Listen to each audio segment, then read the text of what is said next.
चढ़ते फागुन हमर सन को है मन करो टन टन टन करो टन टन टन।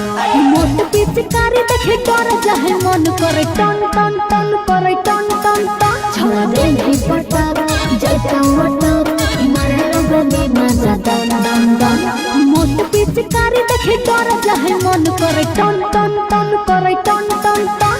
होलिया में चोलिया के रंग देबो बम छोड़े दन दन दन छोड़े दन दन दन। लाजो ले ले पिचकारी के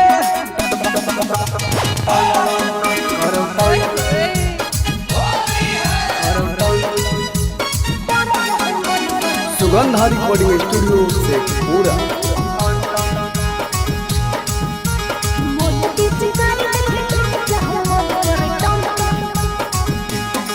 खाके मुर्गा के टंगड़ी उठा देबो घंगारे गच गच गच गच गच गच गच। अरे छोटे बच्चे चली कर बोला जब ये फट फट फट फट फट पिटाई रे देबे के आ खाके मुर्गा के टंगड़ी उठा देबो घंगारे। छोटे बच्चे चली कर बोला जब ये होली के दिन रंग देने मोसिन किने दिन दलवे रंग रंग रंग।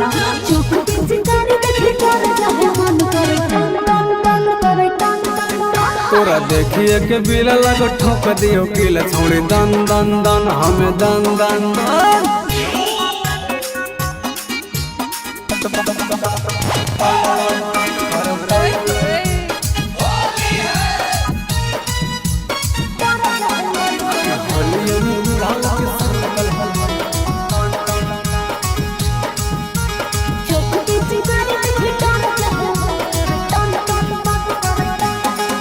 आगे होली में बढ़ गल दोनों कबूतर हे गे बोला डार्लिंग।